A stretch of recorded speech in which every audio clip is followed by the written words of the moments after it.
അല്പസമയത്തെ ദൈവവചന ചിന്തയ്ക്ക് അടിസ്ഥാനമായിട്ട് നമുക്ക് ഒരു വാക്യം വായിക്കാം. തെസ്സലോനിക്കർക്ക് എഴുതിയ 1-ാം ലേഖനം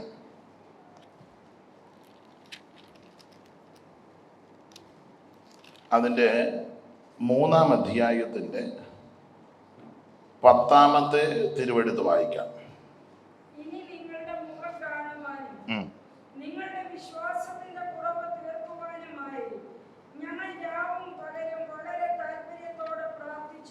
ഒരു വാക്കുകൂടെ പ്രാർത്ഥിക്കാം.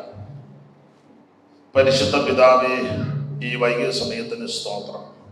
അവിടുത്തെ ദാസന്മാരെ ഓർത്ത് ദൈവത്തെ സ്തുതിക്കുന്നു. അവിടുത്തെ ജനത്തിനായിട്ടും സ്തോത്രം. എല്ലാവരെയും ആശീർവദിക്കണം. സന്നിധി ബോധം ഞങ്ങൾക്ക് നൽകണം. തിരുവചനം ധ്യാനിപ്പാൻ ഈ രാത്രി വീണ്ടും കൃപ നൽകണം. പ്രിയപുത്രനെ ഞങ്ങളെ കൂടി മഹത്വപ്പെടുത്തണമേ. ക്രിസ്തുയേശുവിൻ്റെ നിസ്തുല്യ നാമത്തിൽ തന്നെ ആമേൻ. നമ്മുടെ കരവും ശബ്ദവും ഉയർത്തി ദൈവത്തെ മഹത്വപ്പെടുത്തും. വായിച്ച തിരുവെടുത്ത് ഒരിക്കൽ കൂടി വായിച്ചാട്ട്. ഇനി നിങ്ങളുടെ മുഖം കാണുവാനും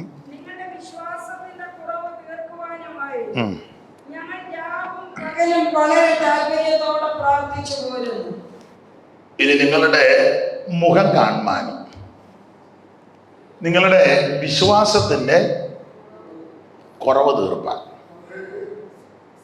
ഞങ്ങൾ രാവും പകലും വളരെ താല്പര്യത്തോടെ പ്രാർത്ഥിച്ച് പോരുന്നു. നമ്മുടെ കരവും ശബ്ദവും ഉയർത്തി ഒരിക്കൽ കൂടെ കർത്താവിനെ മഹത്വപ്പെടുത്തുകയാണ്. ആനന്ദ കുയിലേ, ജീവബസന്തറിതു ആരംഭിച്ചില്ലേ. ജീവപറുദീസിനാനന്ദ കുയിലേ, ജീവബസന്തറിതു ആരംഭിച്ചില്ലേ.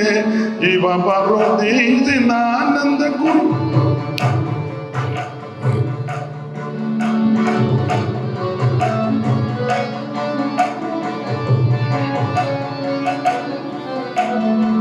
ജീവപറുദീസിനാനന്ദ കുയിലേ, ജീവബസന്തറിതു ആരംഭിച്ചില്ലേ.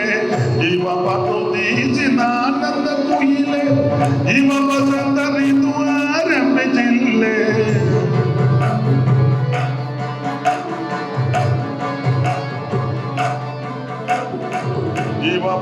ജീവപറുദീസിനാനന്ദ കുയിലേ, ജീവബസന്തറിതു ആരംഭിച്ചില്ലേ. ജീവവൃക്ഷക്കൊമ്പിൻ മീതിലിരുന്നു ജീവമോട്ടി മധുരമായി പാടുക. കാരുണ്യ പൂരാ കടലേ, കരളയുഗദിനമനു കാരുണ്യ പൂരാ കടലേ, കരളയുഗദിനമനു കാരുണ്യ പൂരാ കടലേ.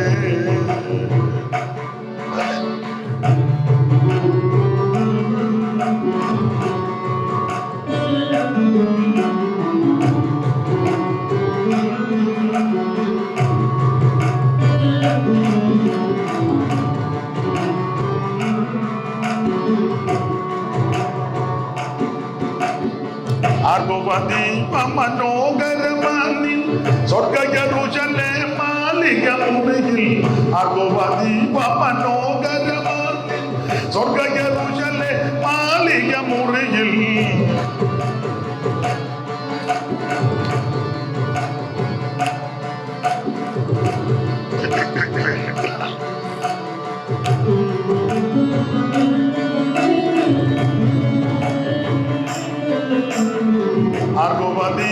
മനോഹരമാനിൽ സ്വർഗ യെരൂശലേം മാളിക മുറിയിൽ.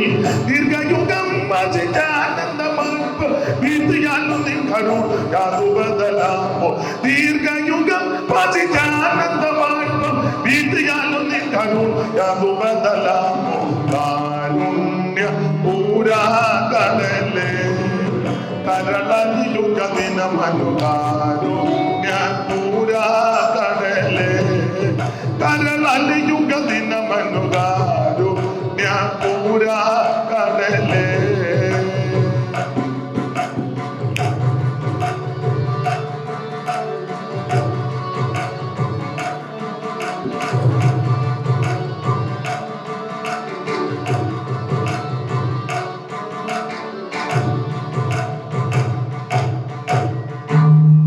കരങ്ങളുയർത്തി ദൈവത്തെ മഹത്വപ്പെടുത്താം. തെസ്സലോനിക്കർക്ക് എഴുതിയ 1-ാം ലേഖനം 3-ാം അധ്യായത്തിന്റെ 10-ാം വാക്യമാ വായിച്ചത്. ഈ വാക്യത്തിൽ 2 വിഷയത്തിനായിട്ട് പൗലോസ് പ്രാർത്ഥിക്കുന്നു. 2 വിഷയം. ഒന്ന്, നിങ്ങളുടെ മുഖം എനിക്കൊന്ന് കാണണം. നമ്മുടെ മുഖം കണ്ട ഉള്ള മെസ്സേജ് കൂടെ തീരും. ചിലരുടെ ഇരിപ്പ് കണ്ടിട്ട് എല്ലാവരുടെയും കാര്യമല്ല. അപ്പൊ പൗലോസ് പറയാ, 1, നിങ്ങളുടെ മുഖം എനിക്കൊന്ന് കാണണം. 2, നിങ്ങളുടെ വിശ്വാസത്തിന്റെ കുറവ് ഒന്ന് തീരണം. 2 കാര്യത്തിനാണ് പ്രാർത്ഥിക്കുന്നത്.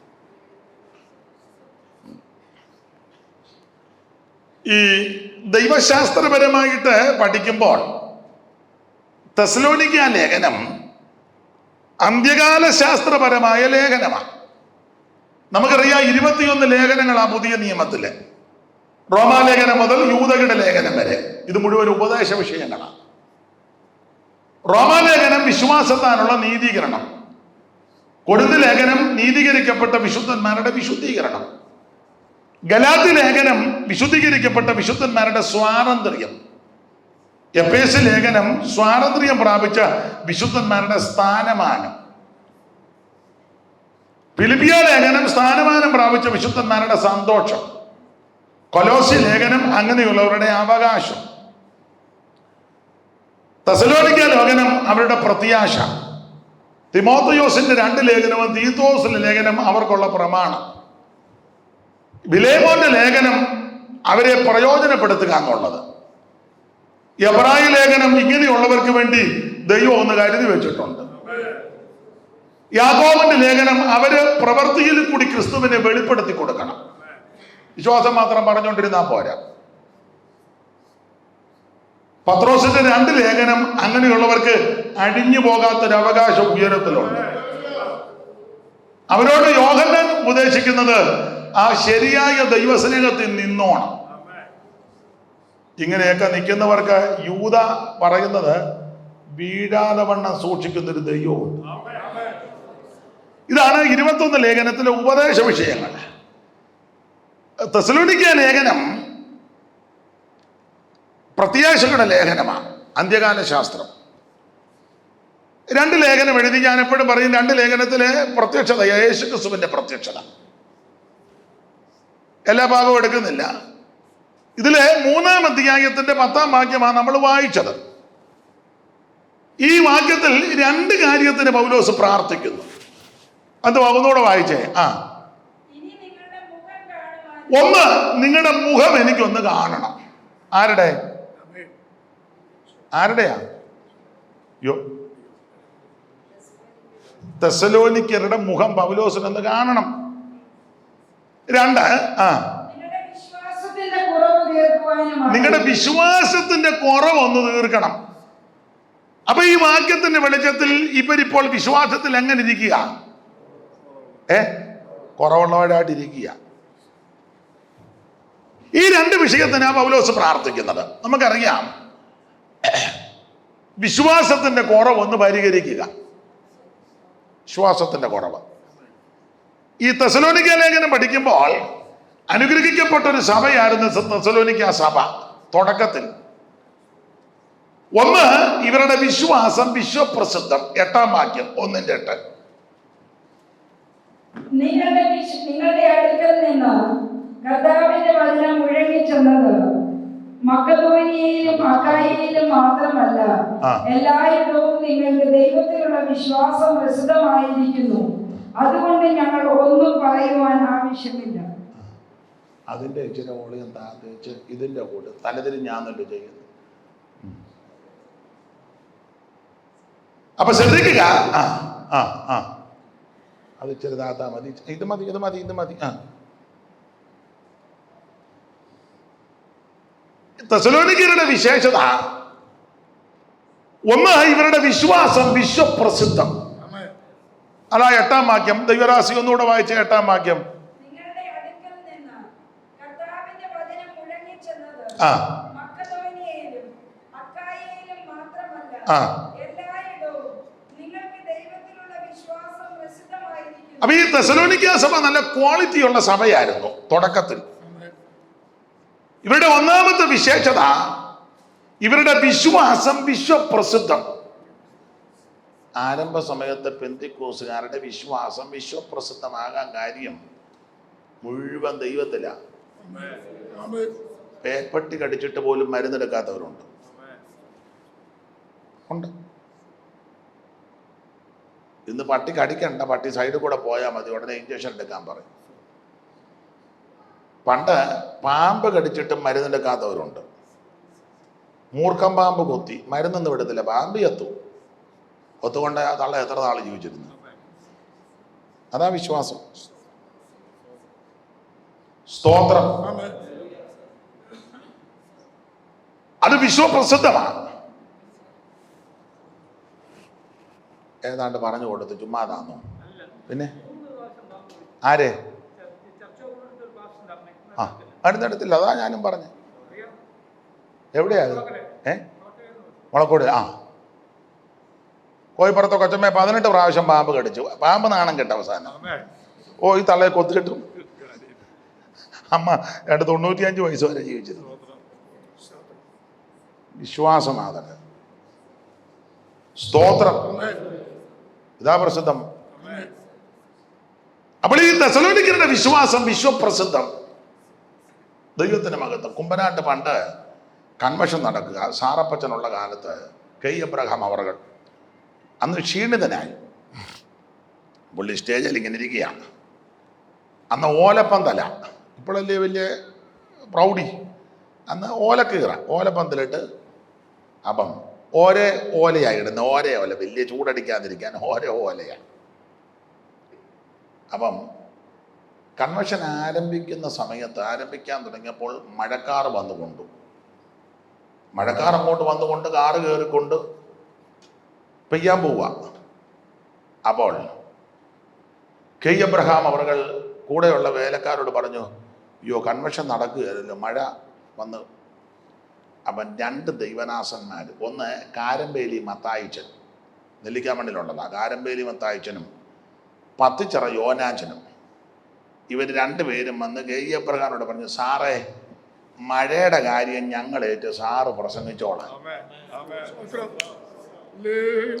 മഴയുടെ കാര്യം ഞങ്ങളേറ്റു, സാറ് ദൂതൊരുക്കി പ്രസംഗിച്ചോളാൻ പറഞ്ഞു. കാരമ്പേലി മത്തായിച്ചനും പത്തിച്ചിറ യോനാച്ചനും കൂടെ സ്റ്റേജിൽ നിന്ന് ഇറങ്ങി ആ കുമ്പനാട്ട് മതിലിൻ്റെ ഗേറ്റിൻ്റെ അവിടെ വന്നിച്ച് കൈ കോർത്ത് പിടിച്ച് വെച്ച്, മഴക്കാർ കയറി ഇങ്ങോട്ട് വരിക, യേശുവിൻ്റെ നാമത്തിൽ ഇവിടെ പെയ്യരുതെന്ന് പറഞ്ഞു. അവരവിടെ നിന്ന് പ്രാർത്ഥിച്ചു. നിങ്ങൾ എല്ലാവരും വിശ്വസിക്കുകയല്ല, ഈ കുമ്പനാട് പന്തലി മഴ പെയ്തില്ല, 4 വർഷവും മഴ പെയ്തു. വടക്കേ കവലയിലും ഇപ്പുറത്തെ താഴത്തെ സ്ഥലങ്ങളിലും എല്ലാം മഴ പെയ്തു, ചതച്ച് കുത്തി മഴ പെയ്തു. ആ കുമ്പനാട് ഗ്രൗണ്ടിനും ചുറ്റിലും പെയ്തില്ല. നമ്മൾ വല്ലൊരു കാര്യം താൻ എന്നാ ഓർത്തോണ്ടാണ് കൺവെൻഷൻ നടത്തിയ മഴ സമയത്ത് കൊണ്ട് ഉള്ള വിശ്വാസവും കൂടെ. ആ, ഞങ്ങൾ പോവുക, പിന്നെ മഴയില്ലെങ്കിൽ ഞങ്ങൾ ഇറങ്ങാം. ഇതൊക്കെയാണ് നമ്മൾ പറയാൻ വിശ്വാസമാണ്. ഞങ്ങൾക്കൊരു കൊച്ചമ്മയുണ്ടായിരുന്നു, കോമരോഗത്തുള്ളതാ. അവർ മരുന്നെടുക്കുകയില്ല. കോട്ടയത്തിൽ കൊണ്ട് അവർ പരുത്തമ്പാറയ്ക്ക് യോഗത്തിന് വരിക. നടന്നിങ്ങോട്ട് വന്നപ്പം സാധുവായൊരു അമ്മയാണ്, നല്ലൊരു അമ്മയാണ്. നടന്നു വന്നപ്പോൾ ഓടയ്ക്കകത്തോട്ട് കാല് പോയി. കാലങ്ങോട്ട് പോയപ്പം ഒരു കമ്പി അങ്ങോട്ടും കയറി, കാല് വലിച്ചപ്പോൾ ഒരു കമ്പി ഇങ്ങോട്ടും കയറി. അങ്ങോട്ടും ഇങ്ങോട്ടും ഇരിക്കുക, അനങ്ങാൻ മേല. അവിടെ അങ്ങ് ഇരുന്നു. പെട്ടെന്ന് ആൾ കൂടി വന്ന്, കമ്പി കയറിയിരിക്കുകയല്ലേ, തുളഞ്ഞ് കയറി, ഒന്ന് അങ്ങോട്ടും കയറി ഒന്ന് ഇങ്ങോട്ടും കയറി. എന്തോ ചെയ്യും? അവിടെ ഇരുന്ന് പിന്നെ മുനിസിപ്പാലിറ്റിക്കാർ വന്ന്, പെട്ടെന്ന് അവർ വന്ന് ഏതാണ്ട് കൊണ്ടുവന്ന് കണ്ടിച്ച് കാല് വലിച്ചെടുത്തപ്പം തുരുമ്പും എല്ലാം കൂടെ അല്ലേ കുത്തിക്കയറിയതാണ്. പെട്ടെന്ന് മെഡിക്കൽ കോളേജിൽ അവർ പറഞ്ഞു എന്നെ കൊണ്ടുപോകണ്ടെന്ന് പറഞ്ഞു. അന്നേരം ഈ രക്ഷിച്ചവർ പറഞ്ഞു തള്ളയ്ക്ക് ഭ്രാന്താന്ന് പറഞ്ഞു. അവർ പറഞ്ഞു മക്കളെ ഭ്രാന്തൊന്നുമില്ല, എന്നെ ആശുപത്രി കൊണ്ടുപോകണ്ട, നിങ്ങൾ എനിക്കൊരു ഉപകാരം ചെയ്താൽ മതി, ഒരു ഇച്ചിരി വെളിച്ചെണ്ണ, പച്ച വെളിച്ചെണ്ണ തരാമോന്ന്. അപ്പം പിള്ളേർ പറഞ്ഞു അവരെ കിടക്കണം യാകട്ടെന്ന് പറഞ്ഞു. എല്ലായിടത്തും ഉണ്ടല്ലോ കരുണയുള്ളവർ. ആരോ ഒരാൾ ചെന്ന് ഇച്ചിരി വെളിച്ചെണ്ണ കൊണ്ട് കൊടുത്തു. വെളിച്ചെണ്ണ കയ്യിലെടുത്ത് ഈ അമ്മ സ്തോത്രം പറഞ്ഞേച്ച് ആ 2 തുളയല്ലേ അതിലോട്ട് ഒഴിച്ചു. കച്ചമുറി കീറി ഒരു പയ്യനോട് പറഞ്ഞു, മോനെ ഒന്ന് കെട്ടിയാക്കാൻ. കെട്ടി ഒരു ഓട്ടോ വിളിച്ച് പെയ്ത്തോമിലോട്ട് വന്നു. സെപ്റ്റിക് ആവുമെന്നാണ് പറഞ്ഞ്. കുടുംബമല്ലേ, എണ്ണ പ്രാർത്ഥിച്ച് ഈ കമ്പി കയറിയ സുഷിരത്തിലോട്ട് ഒഴിച്ചു.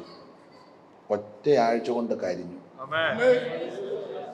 ഒരാഴ്ച കഴിഞ്ഞപ്പോൾ അമ്മച്ചി നൃത്തം ചെയ്താ ദൈവത്തെ ആരാധിച്ചു. അത് കഴിഞ്ഞ് പെണ്ണമ്മാമ എത്രയോ കൊല്ലം ജീവിച്ചിരുന്നു, ഞങ്ങൾ എത്ര യോഗത്തിന് കൂടിയതാ. അതാ വിശ്വാസം. Praise the Lord. അപ്പൊ ഈ തെസ്സലോനിക്ക ലേഖനത്തെ ഇവരുടെ വിശേഷത ഒന്ന്, ഇവരുടെ വിശ്വാസം വിശ്വപ്രസിദ്ധം. അത്രയ്ക്ക് വിശ്വാസം. അങ്ങനെയുള്ള ഒത്തിരി പിതാക്കന്മാരും മാതാക്കളും ആരംഭകാലത്തുണ്ടായിരുന്നു. അത് കണ്ട് വളർന്ന ആരംഭ വിശ്വാസികൾ 1-ാം തലമുറ. അവർക്കിത് കാണുമ്പോൾ അറിയാം. ഇപ്പൊ നമ്മൾ നേരെ തിരിച്ച് പ്രാർത്ഥിക്കുക, കർത്താവ് ഞങ്ങളുടെ സഭയ്ക്ക് ഒരു മെഡിക്കൽ കോളേജ് തരണമേ. ഇതാ നമ്മുടെ പ്രാർത്ഥന. ഞങ്ങളുടെ സെന്ററിന് ഒരു ദൈവത്തിന് മഹത്വം. ഒന്ന്, ഇവരുടെ വിശ്വാസം വിശ്വപ്രസിദ്ധം. 2, ഇവര് എല്ലാവരുടെ സുവിശേഷം പറയുന്നവരാ. 8-ാം വാക്യം ഒന്നുകൂടെ വായിച്ചേ.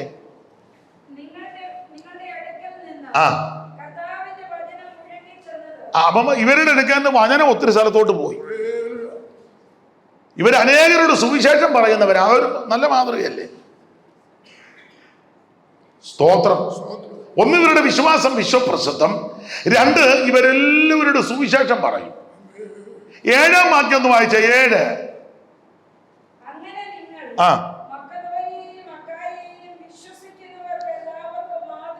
3, ഇവര് മാതൃകാ വിശ്വാസികളാണ്.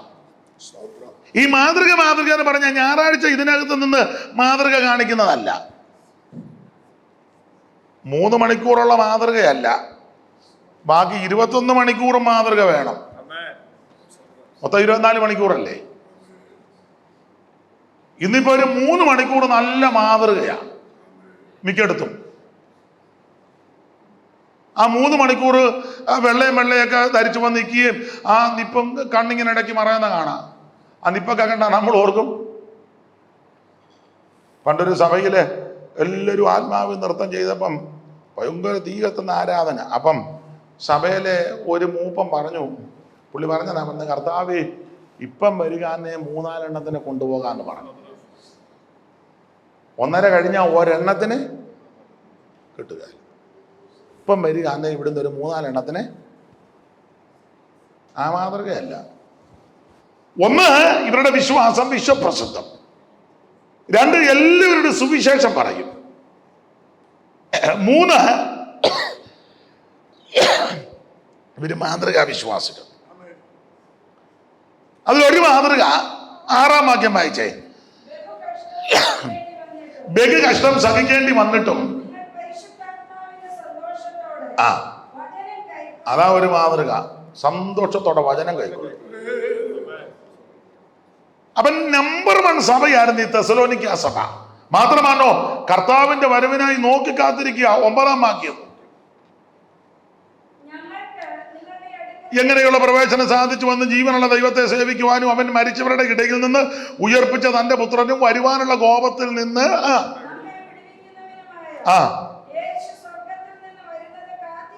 അപ്പൊ ഇവര് യേശു വരുന്നത് കാത്തിരിക്കുക. ഭയങ്കര പ്രത്യാശ. അപ്പൊ എന്തോ ക്വാളിറ്റി ഉള്ള സഭയാ. 1, ഇവരുടെ വിശ്വാസം വിശ്വപ്രസിദ്ധം. 2, എല്ലാവരോടും സുവിശേഷം അറിയിക്കും. 3, മാതൃകാ വിശ്വാസികൾ. 4, ബഹു കഷ്ടം സഹിക്കേണ്ടി വന്നിട്ടും പരിശുദ്ധാത്മാവിന്റെ സന്തോഷത്തോടെ വചനം കൈക്കൊണ്ടവര്. സ്തോത്രം. 5, കർത്താവിന്റെ വരവ് കാത്ത്. അത്രയ്ക്ക് നല്ല തീക്ഷ്ണതയുള്ള വിശ്വാസികളാണ്. പൗലോസ് 3 ശബത്തിൽ ഇവിടെ ശുശ്രൂഷ ചെയ്ത് ഇവർ വിശ്വാസമാർഗത്തിൽ വന്നു. വാക്യങ്ങളെല്ലാം എടുപ്പിക്കാൻ നേരമില്ല. 3 ശബത്തിൽ. 17-ാം അധ്യായത്തിന്റെ ഒന്ന് വായിച്ചേ. അപ്പോസ്തല പ്രവൃത്തി.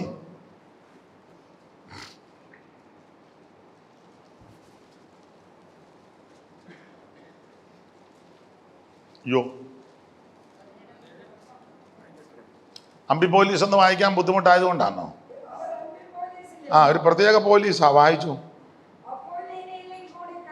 ആ തെസലോനിക്കയിലെത്തി. അടുത്തതാ യഹൂദന്മാരുടെ ഒരു പള്ളി ഉണ്ടായിരുന്നു. പൗലോസ് 3 ശബത്തിൽ തിരുവെഴുത്തുകളെ ആധാരമാക്കി അവരോട് വചനം പറഞ്ഞു. അവരിൽ ചിലര് എന്ന് പറഞ്ഞ യഹൂദന്മാരിൽ കുറച്ചു പേര്, പക്വതയുള്ള യവനന്മാരിൽ ഒരു വലിയ കൂട്ടം, മാന്യ സ്ത്രീകളിൽ കുറച്ചു പേര് രക്ഷിക്കപ്പെട്ടു. അങ്ങനെ തെസലോനിക്ക സഭ ഉണ്ടാകുന്നു. ഓടിച്ചു പറയും, ഈ സഭ നല്ല സഭയാ, അവരുടെ ക്വാളിറ്റി ആകുമ്പോ പറഞ്ഞേ. പൗലോസ് ഈ ശുശ്രൂഷയെല്ലാം കഴിഞ്ഞ് ഇവിടെ നിന്ന് പോയി. അതിനുശേഷം പൗലോസ് 2 വട്ടം ഇവിടെ വരാനെന്ന് ആഗ്രഹിച്ചു. പക്ഷെ സാത്താൻ തടഞ്ഞു. 2-ാം അധ്യായത്തിൽ കിടപ്പുണ്ട് 2 വട്ടം, ഇല്ലേ? ആ വാക്യം ഒന്ന് വായിച്ചേ, ഇല്ലേ? 2 വട്ടം. ആ, ഞങ്ങൾ വിശേഷാൽ പൗലോസായ ഞാൻ ആ, 1-2 പ്രാവശ്യം വിചാരിച്ചു. 1-2 പ്രാവശ്യം വിചാരിച്ചു. ആ, വിചാരിച്ചു, എന്നാൽ സാത്താൻ ഞങ്ങളെ തടുത്തു. അപ്പൊ ഈ 3 ശബത്തിൽ വചനം പ്രസംഗിച്ച് ഇവര് വിശ്വാസത്തിൽ വന്നു. തീക്ഷണയോടെ നിൽക്കുന്ന വിശ്വാസികളെ കണ്ടേച്ചാ പുള്ളി പോയത്. അതിനുശേഷം പൗലോസ് ഇവരുടെ വിശ്വാസമൊക്കെ എങ്ങനെയുണ്ടെന്ന് അറിയാൻ 2 വട്ടം വരാൻ ആഗ്രഹിച്ചു. പക്ഷേ സാത്താൻ യാത്ര തടയും. ചില യാത്രയൊക്കെ സാത്താൻ തടയും. പൗലോസിന്റെ യാത്ര തടഞ്ഞില്ലേ? പിന്നെ നമ്മുടെ യാത്ര തടയാതിരിക്കൂ? ആ, 2 വട്ടം പുള്ളി ആഗ്രഹിച്ചു. പക്ഷേ സാത്താൻ 3-ാം സ്വർഗത്തോളം എടുക്കപ്പെട്ട പൗലോസിന്റെ യാത്രയെ തടസ്സപ്പെടുത്തി. 14 ലേഖനം എഴുതിയ പൗലോസിന്റെ യാത്രയെ തടഞ്ഞു.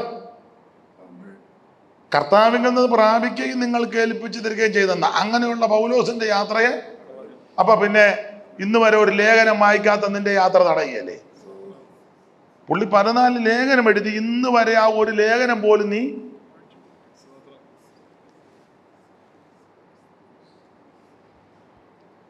രണ്ടു വട്ടം വരാൻ ആഗ്രഹിച്ചു. സാത്താൻ തടഞ്ഞു. അപ്പം പൗലോസിന് മനസ്സിലായി ഉടനെ ഒന്ന് ഇപ്പം തെസലോനിക്കയിലേക്ക് പോകാൻ ഒക്കത്തില്ല. അപ്പം പൗലോസ് ഒരു സഹോദരനെ അങ്ങോട്ട് അയച്ചു. ഒരു ബ്രദറിനെ വിളിച്ചു പറഞ്ഞു, ബ്രദർ തെസലോനിക്ക വരെ ഒന്ന് പോകണം. പോയി അവർക്ക് ആ പഴയ വിശ്വാസവും പ്രത്യാശയും പ്രതിഷ്ഠയും സമർപ്പണമൊക്കെ ഇപ്പോഴും ഉണ്ടോ എന്ന് ബ്രദർ പോയി അന്ന് അന്വേഷിച്ചേച്ച് വരാൻ പറഞ്ഞു. അണ്ടാ 3-ാം അധ്യായത്തിന്റെ 5 ഒന്ന് വായിച്ചേ. ആ, ഇത് നിമിത്തം എനിക്ക് ഒട്ടും സഹിച്ചു കൂടാഞ്ഞിട്ട് പരീക്ഷകൻ നിങ്ങളെ. ആ, മൈക്ക് കൂടെ വായിക്കാൻ മേലെ, മൈക്ക് അവിടെ ഉണ്ടല്ലോ, അതെന്നെ ഭാഗത്ത് വെച്ചേച്ചേ. ആ ആ, നിങ്ങളുടെ വിശ്വാസത്തിന്റെ വസ്തുത അറിയേണ്ടതിന് ഒരാളിനെ അയച്ചു. ശ്രദ്ധിച്ചേ, പൗലോസ് 2 വട്ടം പോകാൻ ആഗ്രഹിച്ചു, സാത്താൻ തടഞ്ഞു. അപ്പൊ പൗലോസിന് മനസ്സിലായി ഉടനെ ഒന്നും പുള്ളിക്ക് ഒരു യാത്ര തെസലോനിക്കയിലേക്ക് ഒക്കത്തില്ല. അതുകൊണ്ട് പൗലോസ് ഒരു സഹോദരനെ വിളിച്ചേച്ച് പറഞ്ഞു, ബ്രദറെ ഞാൻ 2 വട്ടം ആഗ്രഹിച്ചു, പക്ഷെ ഒക്കുന്നില്ല. ബ്രദർ തെസലോനിക്ക വരുമെന്ന് പോയിട്ട് വസ്തുത അറിഞ്ഞേച്ചൊന്ന് വരണം. ആ പഴയ തീക്ഷണതയും പ്രത്യാശയും കാത്തിരിപ്പും സുവിശേഷം പറയുന്നതുമൊക്കെ ഇപ്പോഴും ഉണ്ടോ എന്നൊന്ന് അറിയണ്ടേ? ഒന്ന് വസ്തുത അറിഞ്ഞേച്ച് വരാൻ ഒരു സഹോദരനെ അയച്ചു. അയച്ചത് മറ്റാരുമല്ല, തിമോത്തിയോസിനെയാ. ആ 3-1 മുതൽ വായിച്ചേ. ആ ആ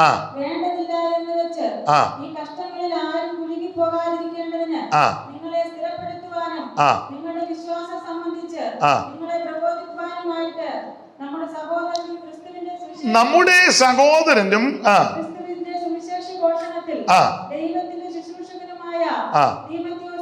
തിമോത്തിയോസിനെ അങ്ങോട്ട് അയച്ചു. അപ്പൊ അയച്ചത് തിമോത്തിയോസിനെയാണ്. അതിനെ തിമോത്തിയോസിനെ അങ്ങോട്ട് അയച്ചത് വേറെ ആരുമില്ലേ? വേറെ ആളുണ്ട്, പക്ഷെ തിമോത്തിയോസിനെ അയച്ചെങ്കിലേ ശരിയാവുള്ളൂ. ഒരു ചെമ്പ് പണിക്കാരനുണ്ട്, അവനെ അയച്ചാൽ ശരിയാവുമോ? ഒക്കത്തില്ല. അവൻ ചെമ്പിനിട്ട് അടിക്കും പോലെ അടിക്കും. ദേമാസ് എന്ന് പറയുന്ന ഒരുത്തനുണ്ട്, അയക്കാൻ പറ്റുമോ? അവൻ ലോകസ്നേഹികയാ. അപ്പൊ ഇങ്ങനെയുള്ള ആരെയും അങ്ങോട്ട് അയക്കാൻ ഒക്കത്തില്ല. തിമോത്തിയോസിനെ അങ്ങോട്ട് അയച്ചു. കാരണം പറയാം, തിമോത്തിയോസ് വിശ്വസ്തനാണ്. അപ്പൊ തിമോത്തിയോസിനെ അയച്ചാൽ ഇത് വസ്തുത അറിയാനാണ് അയക്കുന്നത്. അപ്പൊ കൃത്യം കാര്യം പറയണം. കൂട്ടാനൊക്കത്തില്ല, കുറയ്ക്കാനൊക്കത്തില്ല, ഉള്ളതേ. പപ്പം തൂവലും വെച്ചൊന്നും വർത്താനം പറയരുത്, കൃത്യം പറയണം. അപ്പം ചുരുക്കി പറഞ്ഞ തിമോത്തിയോസ് തെസ്സലോനിക്കയിൽ ചെന്ന് വസ്തുതയൊക്കെ നോക്കിയപ്പം പരുവക്കേടാന്ന് മനസ്സിലായി. അപ്പൊ തിമോത്തിയോസ് വന്ന് പൗലോസിനോട് പറഞ്ഞു, അച്ഛാ ആ പഴയ പ്രത്യാശയൊന്നും ഇവർക്ക് ഒന്നും ഇല്ലെന്ന് പറഞ്ഞു. പഴയ പ്രാർത്ഥനാ ജീവിതവും ഇവർക്ക് ഇല്ല, പഴയ വിശ്വാസവും ഇവർക്ക് ഇല്ല. അതുകൊണ്ടാണല്ലോ 4:13 നിങ്ങൾ പ്രത്യാശയില്ലാത്ത മറ്റുള്ളവരെ പോലെ. അപ്പൊ പ്രത്യാശ പോയി. അപ്പൊ തിമോത്തിയോസ് ഇതെല്ലാം ചെന്ന് കണ്ടേച്ച് വന്ന് പറഞ്ഞ് പഴയ വിശ്വാസവും പ്രത്യാശവും ഒന്നും ഇവർക്ക് ഇല്ല. ഇത് കേട്ടപ്പോൾ പൗലോസ് അവരെ പ്രാകുകയോ ശപിക്കുകയോ ഒന്നുമല്ല. പൗലോസ് ആത്മീയനാ. പൗലോസ് ഉടനെ 2 വിഷയത്തിന് പ്രാർത്ഥിക്കുക. ഒന്ന്, ഇവരുടെ മുഖം ഒന്ന് കാണണം. 2, ഇവരുടെ വിശ്വാസത്തിന്റെ കുറവൊന്ന് പരിഹരിക്കണം. അപ്പൊ തിമോത്തിയോസ് വന്ന് സത്യം പറഞ്ഞു, വിശ്വാസത്തിൽ ഇവര് പോരായ്മയാ. അത് കേട്ട പൗലോസ് അവരെ ശപിക്കുകയോ രാകുകയോ ആക്ഷേപിക്കുകയോ ഒന്നും ചെയ്തില്ല. പൗലോസ് 2 കാര്യം പ്രാർത്ഥിച്ചു, കർത്താവേ അധികം താമസിക്കാതെ ഇവരുടെ മുഖം എനിക്കൊന്ന് കാണണം, മാത്രമല്ല ഇവരുടെ വിശ്വാസത്തിന്റെ കുറവൊന്ന് പരിഹരിക്കണം. എന്നെ കേൾക്കുന്ന ദൈവമക്കളെ, നമ്മുടെ ജീവിതത്തിൽ വിശ്വാസത്തിൽ കുറവുകൾ വരാം. മനുഷ്യരല്ലേ, ഈ ലോകത്തിലല്ലേ ജീവിക്കുന്നേ. ഇറങ്ങിയ കാലത്ത് തീക്ഷണത കുറച്ച് കഴിയുമ്പോൾ ചിലർക്ക് നഷ്ടപ്പെടും. പക്ഷെ കുറവുകൾ സംഭവിച്ചു കഴിയുമ്പോൾ അതിനെ ന്യായീകരിക്കരുത്. ദൈവസന്നിധി പറയണ, കർത്താവേ കുറവ് വന്നു, തെറ്റി, പോഷത്വമുണ്ട്, അപാകത കൊണ്ട് ഇന്ന് പകൽ, ഇന്ന് സന്ധ്യയിൽ അല്ലെങ്കിൽ ഈ രാത്രിയിൽ ഒന്ന് മടങ്ങി വരുവാൻ ദൈവം എന്നെ ഒരുക്കണമെന്ന് പ്രാർത്ഥിച്ചാൽ നമ്മുടെ കുറവുകളെ പരിഹരിക്കുന്ന ഒരു ദൈവമുണ്ട്. അപ്പൊ 2 കാര്യത്തിന് പ്രാർത്ഥിച്ചു. 1, ഇവരുടെ മുഖം കാണണം. 2, ഇവരുടെ വിശ്വാസത്തിന്റെ കുറവ് പരിഹരിക്കണം. ഞാൻ പറയാൻ വരുന്നത്, നമ്മുടെ ഈ ജീവിതം വിശ്വാസ ജീവിതമാണ്. അപ്പൊ ഈ വിശ്വാസത്തിന്റെ ജീവിതത്തിന് ഒരേ അളവുകളുണ്ട്. 1, വിശ്വാസത്തിന്റെ ആരംഭം.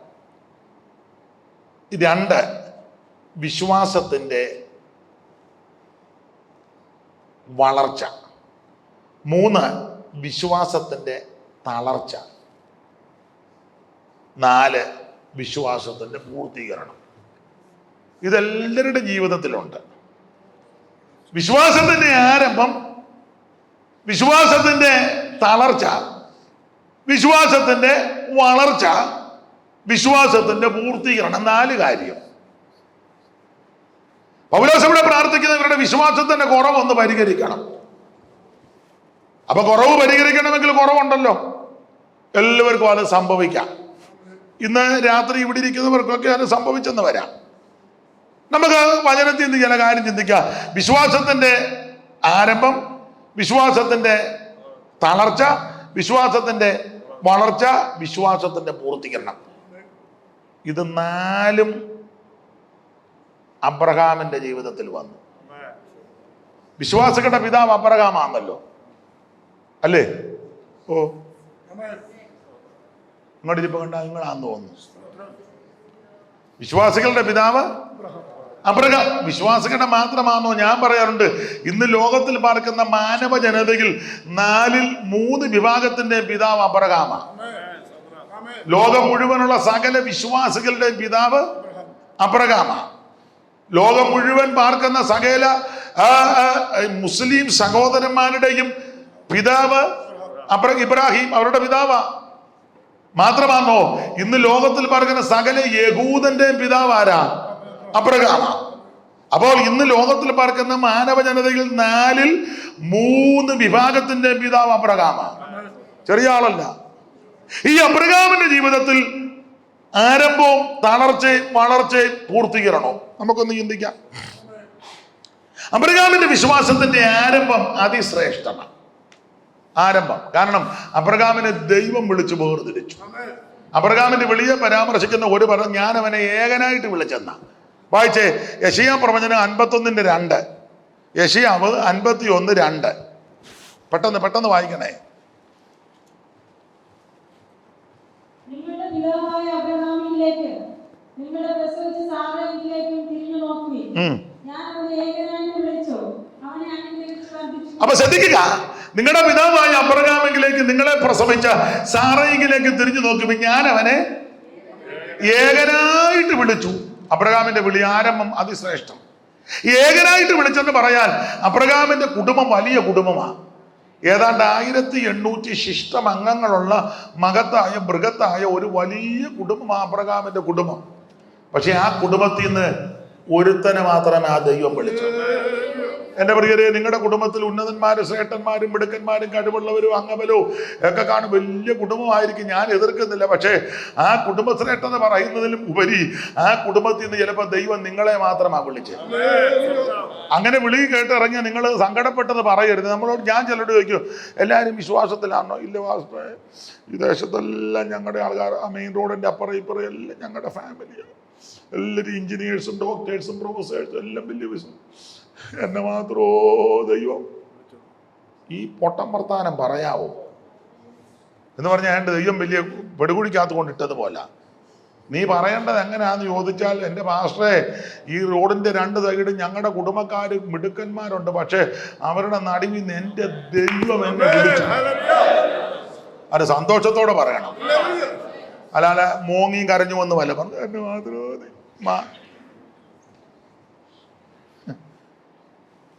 തുള്ളിച്ചാടി പറയണ്ടേ. ഞാൻ എപ്പോഴും എൻ്റെ സാക്ഷ്യം പറയും. എൻ്റെ വീട് ആലപ്പുഴ ജില്ലയിലെ കുട്ടനാട്ടില്ല. കുട്ടനാട് കേട്ടിട്ടുണ്ടോ? കുട്ടനാട്ടുകാരെങ്കിലും ഉണ്ടോ? ആര്?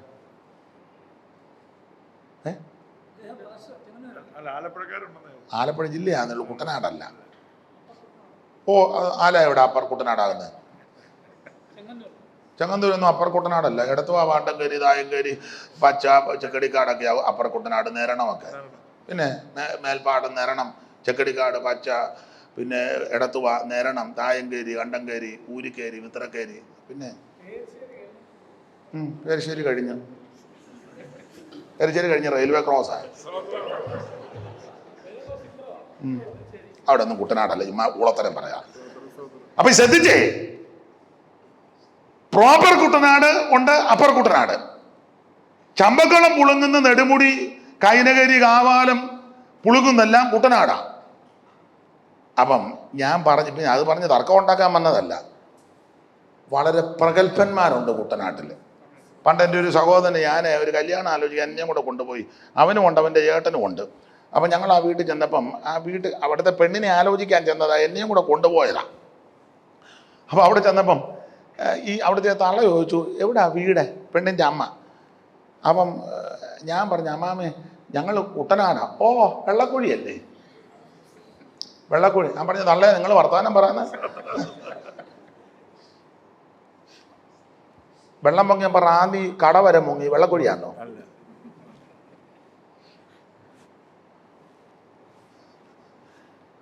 ഞാൻ പിന്നെ അവരുടെ കാര്യം പറഞ്ഞു. എത്രയോ പ്രഗത്ഭന്മാരുണ്ട് കുട്ടനാട്ടില്. നിങ്ങൾ കേട്ടിട്ടുണ്ടോ? കായൽ രാജാവ് മുരിക്കൻ, 3 കായൽ സ്വന്തം, ചിത്തിര മാർത്താണ്ഡ റാണി. ലോകത്തിൽ അങ്ങനെ ഒരാളില്ല.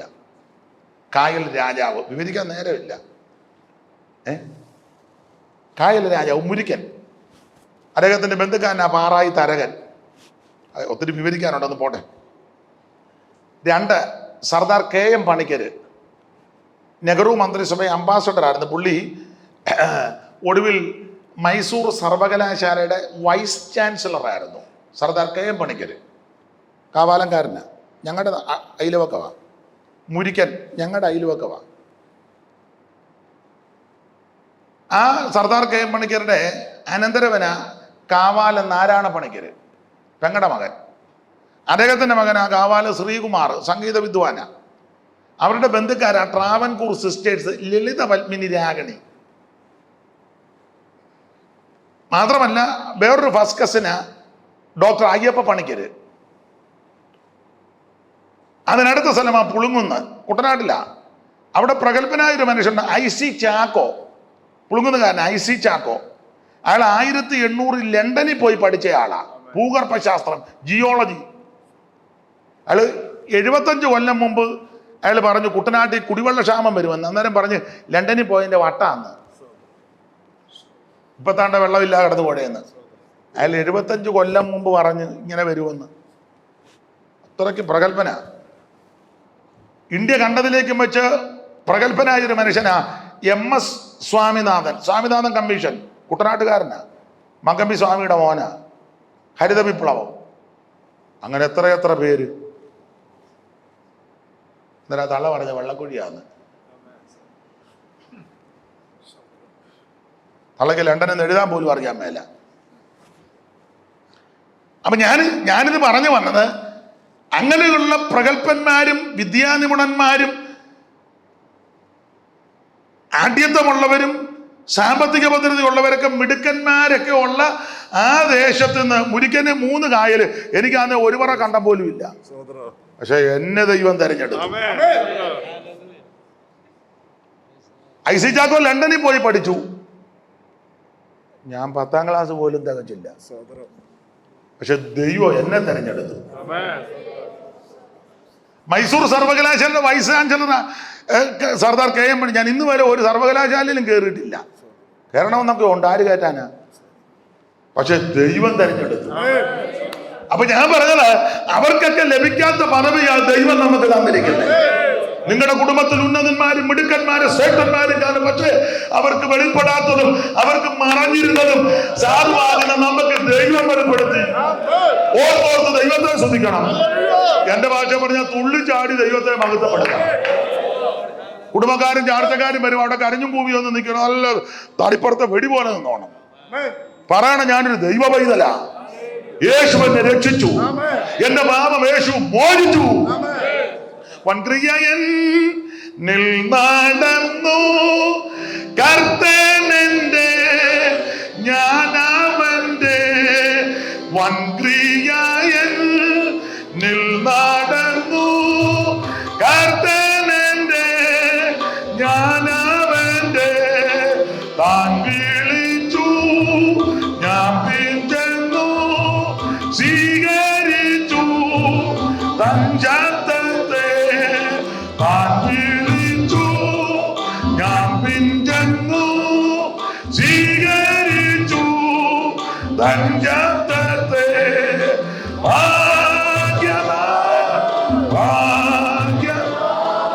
യേശു എൻ പാപം തീർത്തനാ ഭാഗ്യവാൻ.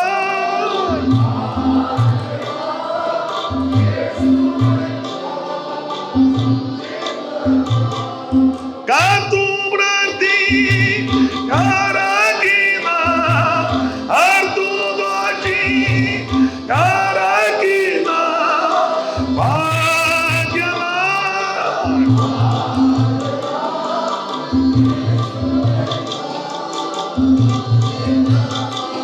അപ്പൊ ശ്രദ്ധിക്കുക, അബ്രഹാമിനെ ഏകനായിട്ട് ദൈവം വിളിച്ചു.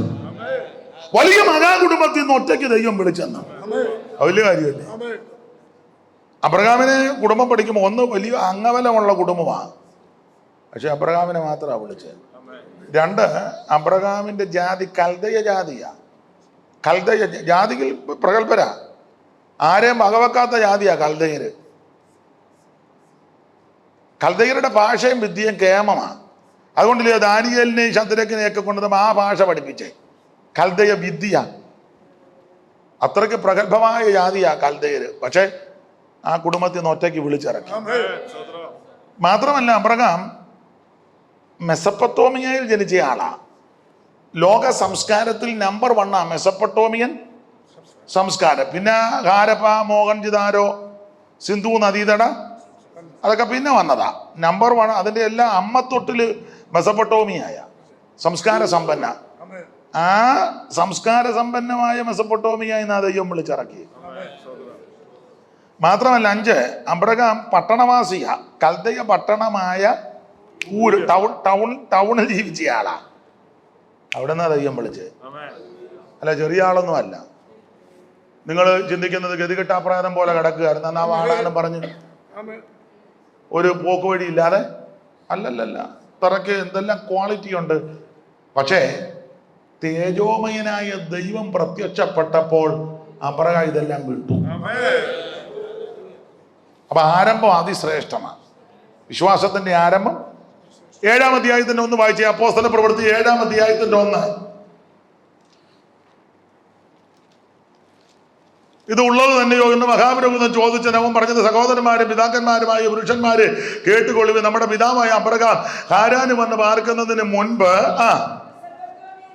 മെസപ്പൊട്ടോമിയയിൽ ഇരിക്കുമ്പോൾ തന്നെ തേജോമയനായ ദൈവം, അപ്പൊ ശ്രദ്ധിക്കുക, തേജോമയനായ ദൈവത്തെ കണ്ടപ്പം ജാതി ശ്രേഷ്ഠത വലുതായി കണ്ടില്ല. തേജോമയനായ ദൈവത്തെ കണ്ടപ്പോൾ സംസ്കാര സമ്പന്നതയും വലുതായിട്ട് കണ്ടില്ല. തേജോമയനായ ദൈവത്തെ കണ്ടപ്പോൾ കുടുംബത്തിന്റെ മഹിമയൊന്നും വലുതായിട്ട് കണ്ടില്ല. തേജോമയനായ ദൈവത്തെ കണ്ടപ്പോൾ പട്ടണത്തിലെ ജീവിതത്തിന് വലിയ പ്രാധാന്യം കൊടുത്തില്ല. അപ്പോൾ അബ്രഹാമിന്റെ വിശ്വാസം ആരംഭവാദി ശ്രേഷ്ഠം. ഒറ്റയ്ക്ക് ഇറങ്ങി ഓടിച്ച് അവസാനിപ്പിക്കാം. നമുക്ക് എപ്പോഴാണ് നിർത്തേണ്ടത്? 9:45 അപ്പോൾ സമയമുണ്ട്. അപ്പോൾ അബ്രഹാമിന്റെ ആരംഭവാദി ശ്രേഷ്ഠം, വിശ്വാസത്തിന്റെ ആരംഭവാദി ശ്രേഷ്ഠം, ഏകനായിട്ട് ഇറങ്ങി. പക്ഷേ അബ്രഹാമിന്റെ ജീവിതത്തിൽ തളർച്ച വന്നു, വിശ്വാസത്തിൽ ക്ഷീണം വന്നു. ക്ഷീണം, ഇറക്കമൊക്കെ നല്ലതായിരുന്നു, നല്ല ആരംഭമാണ്. പക്ഷേ ഇടയ്ക്ക് ജീവിതത്തിന് തളർച്ച. എന്തുവാ അബ്രഹാമിന്റെ വിശ്വാസത്തിന്റെ തളർച്ച? 12:10 വായിച്ചേ.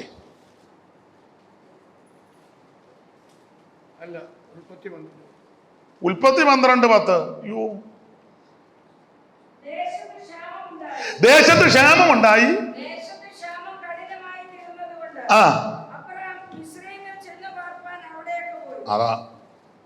അതാ അബ്രഹാമിന്റെ ജീവിതത്തിലെ ബലഹീനത, വിശ്വാസത്തിന്റെ. ദേശത്ത് ക്ഷാമം വന്നപ്പോൾ അബ്രഹാം നേരെ എങ്ങോട്ട് പോയി? മിസ്രൈമിലോട്ട് പോയി. മിസ്രൈമിൽ പോകരുതെന്ന മിസ്രൈമിൽ ലേവിയ പുസ്തകം 18-ാം അധ്യായത്തിന്റെ 2-ാം വാക്യം വായിച്ചേ.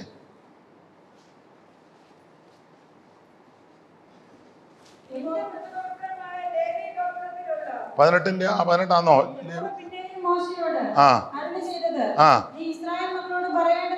ഓടിച്ചു വായിര്.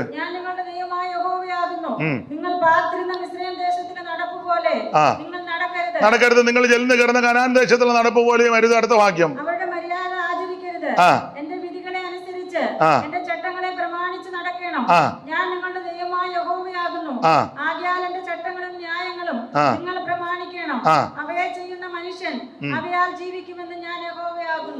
അടുത്തത്.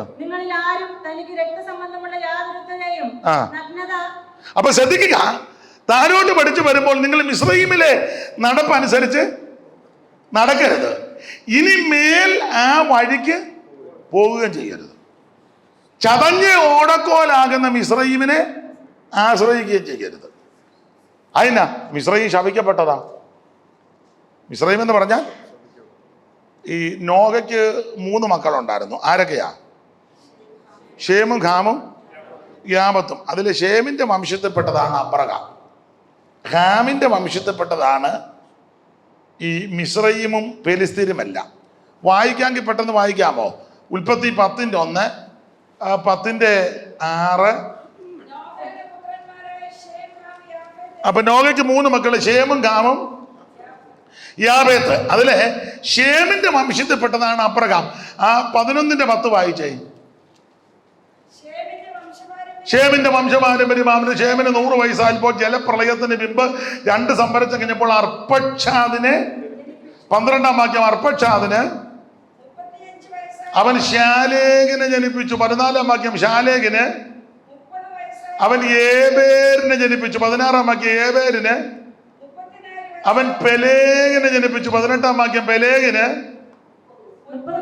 അവൻ രയൂവിനെ ജനിപ്പിച്ചു. 20-ാം വാക്യം, രയൂവിന് അവൻ ഷെറൂഗിനെ ജനിപ്പിച്ചു. 22-ാം വാക്യം, ഷെറൂഗിന് അവൻ നാഗോറിനെ ജനിപ്പിച്ചു. 24-ാം വാക്യം, നാഗോറിന് അവൻ തേറകിനെ ജനിപ്പിച്ചു. 26-ാം വാക്യം, തേറകിന്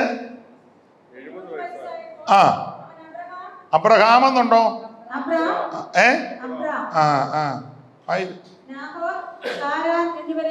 പിന്നെ 27 തേരകിന്റെ വംശപാരമ്പര്യമാണ്. തേരക് അബ്രാമിനെ, നാഗോറിനെ, കാരാന്, പിന്നെ പിന്നെ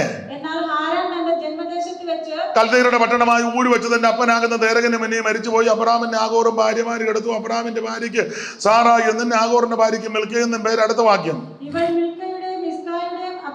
ഹാരാന്റെ അടുത്തത് തലമുറ ഉണ്ടായിരുന്നില്ല. അടുത്ത വാക്യം.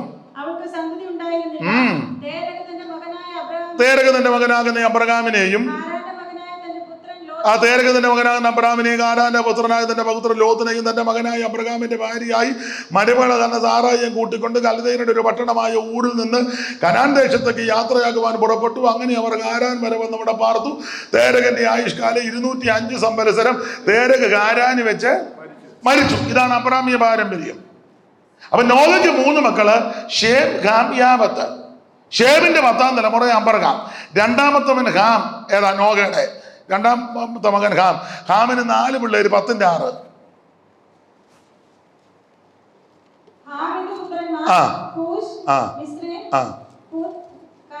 അത്രേ ഉള്ളൂ, നീട്ടണ്ട. ഹാമിന്റെ പുത്രന്മാർ ക്രൂശ്, മിസ്രയീം, പൂത്ത്, കനാൻ. അത് രണ്ടാമത്തവൻ മിസ്രയീം. അവൻ 6 പിള്ളേര്. മിസ്രയീമോ 13ാം വാക്യം. മിസ്രയീമോ, ലൂദി, അനാമീൻ, ലഗാബീൻ, നപ്തുലൂഹിം, ബത്തുലൂസിൻ, കത്തുലൂസി, 6 പേര്. അപ്പൊ ഇതെല്ലാം ശപിക്കപ്പെട്ട സന്തതികളാണ്. ഇനി മേലെ ആ വഴിക്ക് പോകരുത്. ചലഞ്ഞ ഓടക്കോടാകുന്ന മിസ്രയീമിനെ ആശ്രയിക്കുകയും ചെയ്യരുത്. ഇത് ശാപം കിട്ടിയ തലമുറയാണ്.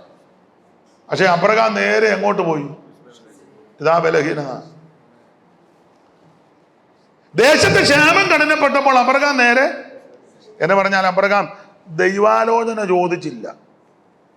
തേജോമയനായ ദൈവത്തെ കണ്ടതാ. പക്ഷെ മിസ്രയീമിലോട്ട് പോകണോ എന്ന ആലോചനയൊന്നും പുള്ളി അങ്ങ് പോയി. ആ ഒരൊറ്റ പോക്ക് ഇന്ന് വരെ പ്രശ്നം തീർന്നിട്ടില്ല. ഞാൻ വിവരിക്കാൻ ഒക്കത്തില്ല. അതുകൊണ്ടാണ് ഇന്ന് വരെ തീർന്നിട്ടില്ല. അബ്രഹാം ദൈവാലോചന ചോദിക്കാതെ മിസ്രയീമിൽ പോയി. ബലഹീനത. എന്നാൽ വേറൊരു കാര്യം പറയാം. അബ്രഹാമിന്റെ കാലത്തുണ്ടായ ക്ഷാമം പോലെ ഇസഹാക്കിന്റെ കാലത്തുണ്ടായി. ഇസഹാക്കിന്റെ കാലത്ത് ക്ഷാമം വന്നപ്പോൾ ഇസഹാക്ക് ദൈവത്തോട് ആലോചന ചോദിച്ചു. കർത്താവേ, ഞാൻ മിസ്രയീമിലോട്ട് പോണോ? അപ്പോൾ ദൈവം തമ്പുരാൻ പറഞ്ഞു, ഐസക്കെ പോകരുത്, നിന്റെ അപ്പച്ചൻ അവറാച്ചൻ പോകാൻ രക്ഷിക്കണം, ഇതുവരെ തീർന്നല്ല, നീ പോകരുത്. അപ്പൊ ചോദിച്ചു, പോകാതിരുന്നാൽ എന്തോ ചെയ്യും? തമ്പുരാൻ പറഞ്ഞു, ഒന്നും ചെയ്യണ്ട, നീ വിശ്വാസത്തിൽ വിതയ്ക്കാൻ പറഞ്ഞു. നാം ഇങ്ങനെ വായിക്കുന്നു, ഇസഹാക്ക് ആ ആണ്ടിൽ വിതച്ചു 100 മേനി വിളവ്.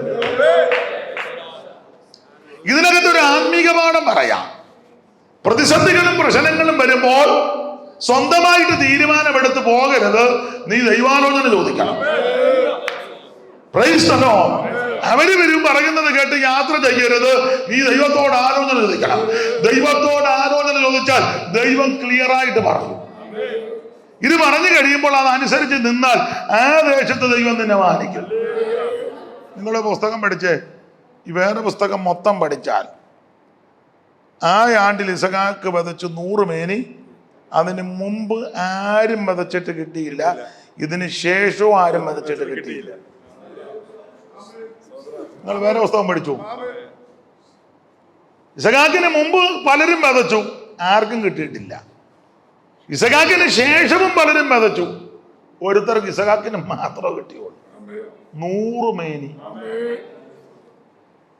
അനന്ത, അതിന് ഒരു മർമ്മവും കൂടെ. ഈ ഭൂമി ശപിക്കപ്പെട്ട ഭൂമിയാ. അങ്ങനെയാണല്ലോ ആദമനോട് പറഞ്ഞ, നിന്റെ നിമിത്തം ഭൂമി ഇങ്ങു ശാപം നിറഞ്ഞ ഇങ്ങു ശാപം നിറഞ്ഞ നീങ്ങി പൂതു തായിടും നീങ്ങി പൂതു തായിടും മംഗളം മംഗളമായി നീ വാഴും നമ്മളെല്ലാരും. മംഗളം മംഗളമായി നീ വാഴും നമ്മളെല്ലാരും.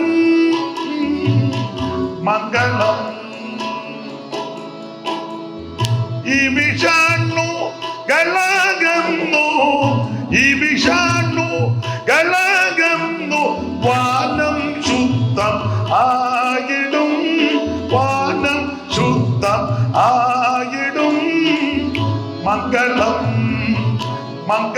സുഖമായി നീ വാഴും നമ്മളെല്ലാരും മംഗളം. അപ്പൊ ഈ ഭൂമി ശപിക്കപ്പെട്ട ഭൂമിയാ. ആദമനോട് പറഞ്ഞത് നിന്റെ നിമിത്തം ഈ ഭൂമി ശപിക്കപ്പെട്ടതാണ്. ഈ ഭൂമിയുടെ ശാപം ഇതുവരെ മാറിയിട്ടില്ല. എന്നാൽ ഈ ഭൂമിയുടെ ശാപം മാറും. ഈ ശപിക്കപ്പെട്ട ഭൂമിയുടെ ശാപം മാറും. എപ്പോഴാന്ന് ചോദിച്ചാൽ യേശു ഈ ഭൂമി ഭരിക്കും. ഭൂമി ഭരിക്കും. 1000 ആണ്ട് വാഴ്ചയുണ്ട് ഇവിടെ. ഈ ഭൂമിയുടെ ശാപം മാറുമ്പം ഈ ഭൂമി അതിന്റെ പൂർണ്ണ വിളവ് തരും. ഇപ്പൊ നമുക്ക് പൂർണ്ണ വിളവ് കിട്ടുന്നില്ല. ഉണ്ടോ? ഒന്നും കിട്ടുന്നില്ല. എന്നാൽ ഈ ഭൂമിയുടെ ശാപം മാറുമ്പോൾ ഈ ഭൂമി അതിന്റെ 100 മേനി തരും. അതിന്റെ തെളിവായി ഇവിടെ കൊടുത്തേക്കുന്നത്. ഇസഹാക്കായ ആണ്ട് വിതച്ചു 100 മേനി ഭൂമി നമുക്ക് വിളവ് തരും. അതിപ്പോഴല്ല, ഒരു സുദിനമുണ്ട്. ദൈവത്തിന് മഹത്വം. അപ്പൊ ഇതിനകത്തെ ആത്മീക പാഠം, പ്രശ്നങ്ങൾ വന്നപ്പോൾ അബ്രഹാം ദൈവാലോചന ചോദിക്കാതെ മിസ്രയീമിൽ ചെന്ന് പ്രശ്നമായി. എന്നാൽ സെയിം വിഷയം ഇസഹാക്കിന് വന്നപ്പോൾ ഇസഹാക്ക് ഓടിപ്പോയില്ല. ഇസഹാക്ക് ദൈവത്തോട് ചോദിച്ചു, കർത്താവേ ഞാൻ പോകണോ? തമ്പുരാൻ പറഞ്ഞു പോകരുത്. ഇസഹാക്ക് പോയില്ല. ആ ദേശത്ത് വിതച്ചു 100 മേനി എന്ന് പറഞ്ഞാൽ ഏത് ക്ഷാമം വന്നാലും നിന്നെ പുലർത്താൻ ദൈവം വിശ്വസ്തൻ. കോവിഡ് വന്നാലും കൊള്ളാം, വെള്ളപ്പൊക്കം വന്നാലും കൊള്ളാം, ഏത് രാജ്യത്ത് ഏത് നിയമം വന്നാലും കൊള്ളാം, ഒരു ദൈവ പൈതലിനെ ദൈവം പുലർത്തും. ദൈവം വിശ്വസ്തനാണ്. ആരും എപ്രാളപ്പെടരുത്. ചില പറയാം, മാസ്റ്റർ ഇത് ഓരോന്ന് ചിന്തിക്കും അങ്ങ് ഒന്നുമില്ല. നിന്നെ പുലർത്താൻ നിന്റെ ദൈവം വിശ്വസ്തനാണ്. കാക്കകളെ നോക്കിയിട്ട് മിൻ വിതയ്ക്കുന്നില്ല, കൊയ്ത് കള്ളപ്പൂരയൊന്നും നിറയ്ക്കുന്നില്ല. കാക്കകളെ നോക്കിടുവിൻ,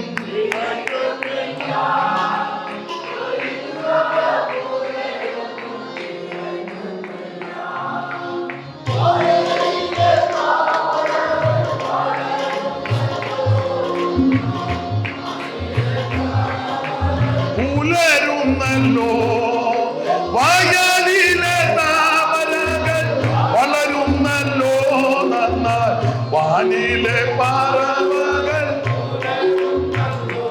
ഓ എനിക്കായി കരുതാമൻ, ഓ എനിക്കൊട്ടും ഭയമില്ല നിനച്ചിടുമ്പോ. അബ്രഹാമിന്റെ വിശ്വാസത്തിന്റെ ആരംഭം അതിശ്രേഷ്ഠം. പക്ഷെ തളർച്ച വന്നു. തളർച്ച ആ മിസ്രൈമിൽ പോയത്. ആ മിസ്രൈമിലെ പോക്കിൽ പ്രശ്നമായി. അവിടുന്ന് ഹാഗാറിനെ ലഭിച്ചത്. അതിൽ നിന്ന് ഇശ്മായേൽ ജനിച്ചത്. അവസാനം വീട്ടിൽ വലിയ പ്രശ്നം ഉണ്ടായി. ഭയങ്കര പ്രശ്നം എന്നാ, 2 പെണ്ണുങ്ങൾ തമ്മിൽ ഭയങ്കര പൊല്ലാപ്പുണ്ടാക്കി. അവസാനം ഹാഗാർ നിറവയറോടെ വീട്ടിൽ നിന്ന് ഇറങ്ങി ഓടി. ഒരു അമ്മമാരും സഹോദരിമാരും ഉണ്ടല്ലോ, ഒരു സ്ത്രീ പൂർണ്ണ ഗർഭവതി ഒരു വീട്ടിൽ നിന്ന് നിറവയറോട് ഓടണമെങ്കിൽ ആ വീട്ടിൽ എന്ത് പൊല്ലാപ്പുണ്ടാക്കിയിട്ട ഇല്ലേ? ഭയങ്കര പ്രശ്നമായി. പിന്നെ ദൈവം തിരിച്ചു ആക്കി. പ്രശ്നമായി. ചുരുക്കി പറഞ്ഞാൽ അങ്ങനെ അബ്രഹാമിന്റെ ജീവിതത്തിന്റെ തളർച്ച. ഈ തളർച്ച രൂക്ഷമായപ്പോൾ അബ്രഹാമിന്റെ മനസ്സിലായി പരുവക്കേടാണ്, ഓടിച്ചവസാനിപ്പിക്കുക. പരുവക്കേടാന്ന് പറഞ്ഞിട്ട് ഇശ്മായേൽ ജനിച്ചു. പ്രശ്നമായി. സമ്പത്തൊക്കെ ഇഷ്ടം പോലെ കിട്ടി. സമ്പത്ത് കണ്ടമാനം വന്ന ശണ്ട തുടങ്ങി. അബ്രഹാമിന്റെ ഇടയന്മാരും ലോത്തിന്റെ ഇടയന്മാരും. ശണ്ട എന്ന് പറഞ്ഞ ആടിന്റെ പേര്, പോച്ചയുടെ പേര് ഏരിയ പറഞ്ഞ അടി. MC റോഡിന് ഇപ്പറേ നോർത്ത്, അപ്പറേ സൗത്ത്, കേക്ക റോഡിന് അപ്പറേ ഈസ്റ്റ്, ഇപ്പറേ വെസ്റ്റ്. ഇതൊക്കെ പറഞ്ഞ അടി ഉണ്ടാക്കുന്നത്. ആടിന് നോർത്തും വെസ്റ്റും വിഷയം. ആട് നല്ല പോച്ച കണ്ടാൽ കയറി കടിക്കും. ഇവരിങ്ങനെ ബോർഡും വെച്ചുകൊണ്ടിരിക്കുക, നോർത്ത് സൗത്ത്. അപ്പം ഇടയന്മാര് പ്രശ്നമായപ്പം അബ്രഹാം പറഞ്ഞടാ വഴക്ക് വേണ്ട, നമ്മൾ ബന്ധുക്കോസുകാരാ, ഇവിടെ കിടന്ന ആലോക്യമൊന്നും. അവർ കാര്യം ചെയ്യും, നിനക്ക് ആവശ്യമുള്ളത് എടുത്തോ, നീ ഇഷ്ടമുള്ള എടുത്തോ, ഞാനില്ലെന്ന് പറഞ്ഞു. ലോത്ത് നോക്കിയപ്പോൾ യോർദാനിരിക്കുന്ന സ്ഥലമല്ല, നീരോട്ടമുള്ളതെന്ന് കണ്ടു, അതങ്ങ് തിരഞ്ഞെടുത്തു. അങ്ങനെ ലോത്ത് കൂടാരം അടിച്ചടിച്ചടിച്ചടിച്ച് സോദോമിൽ കൊണ്ട് കൂടാരം അടിച്ചു. ഓടിച്ചവസാനിപ്പിക്കാം. ലോത്ത് സോദോമിൽ കൊണ്ട് കൂടാരം അടിച്ചപ്പോൾ അബ്രഹാം ആ 13:18 ഒന്ന് വായിച്ചേ. ഉൽപ്പത്തി 13:18.